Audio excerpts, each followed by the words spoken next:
My Side of the Mountain, page 148. More about the spring in the winter and the beginning of my story's end. The owl had broken the spell of winter. From that time on, things began to happen that you'd have to see to believe. Insects appeared while the snow was on the ground.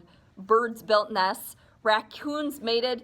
Foxes called to each other, seeking again their lifelong mates. At the end of February, the sap began to run in the maple trees. I tapped some trees and boiled the sap to syrup. It takes an awful lot of sap to make 1 cup of syrup, I discovered. 32 cups to be exact. All this, and I was still in my winter fur-lined underwear. 1 or 2 birds returned. The ferns by the protected springs unrolled very slowly, but they did. And then the activity gathered momentum, and before I was aware of the change, there were the skunks' cabbages poking their funny blooms above the snow in the marsh. I picked some and cooked them, but they aren't any good. A skunk cabbage is a skunk cabbage. From my meadow, I could see the valleys turning green. My mountain was still snow-capped, so I walked into the valley almost every day to scout them for edible plants. Frightful rode down with me on my shoulder. She knew even better than I that the season had changed, and she watched the sky like radar. No life traveled that sky world unnoticed by Frightful. I thought she wanted to be free and seek a mate, but I could not let her. I still depended upon her talents and her company. Furthermore, she was different, and if I did let her go, she probably would have been killed by another female, for Frightful had no territory other than the hemlock patch, and her hunting instincts had been trained for man. She was a captive, not a wild bird, and that is almost another kind of bird. One day, I was in the valley digging tubers and collecting the tiny new dandelion shoots when Frightful saw another duckhawk and flew away from my shoulder like a bolt, pulling the leash from my hand as she went. "Frightful!" I called. "You can't leave me now!" I whistled, held out a piece of meat, and hoped she would not get her leash caught in a treetop.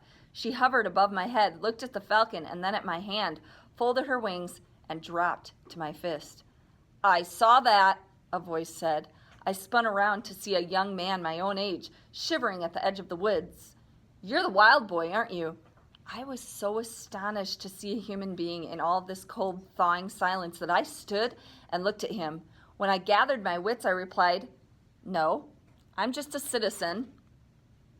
"Aw, gee," he said with disappointment, and then he gave in to the cold and shivering until the twigs around him rattled. He stepped forward. "Well, anyway, I'm Matt Spell. I work after school on the Poughkeepsie New Yorker, a newspaper. I read all the stories about the wild boy who lives in the Catskills, and I thought I found him, and I got a good story. I might get to be a reporter.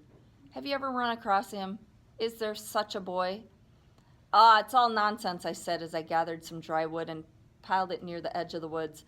I lit it swiftly, hoping he would not notice the flint and steel. He was so cold and so glad to see the flames that he said nothing. I rolled a log up to the fire for him and shoved it against a tree that was a blockade from the raw, biting wind by stand of the hawthorns. He crouched over the flames for a long time and then practically burnt the soles off his shoes, warming his feet. He was that miserable. "Why didn't you dress warmer for this kind of trip?" I asked. "You'll die up here in this damp cold." "I think I am dying," he said, sitting so close to the fire he almost smothered it. He was nice looking, about 13 or 14, I would have said. He had a good, bold face, blue eyes, hair about the color of my stream in the thaw. Although he was big, he looked like the kind of fellow who didn't know his own strength. I liked Matt. "I've still got a sandwich," he said. "Want half?" "No, thanks," I said. I brought my lunch. Frightful had been sitting on my shoulder through all of this, but now the smoke was bothering her and she hopped to a higher perch. I still had her on the leash. "There was a bird on your shoulder," Matt said. "He had nice eyes.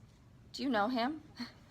"Well, I'm sort of an amateur falconer," I replied. "I come up here to train my bird. It's a she. Frightful is her name." "Does she catch anything?" "Now and then." "How hungry are you?" I asked.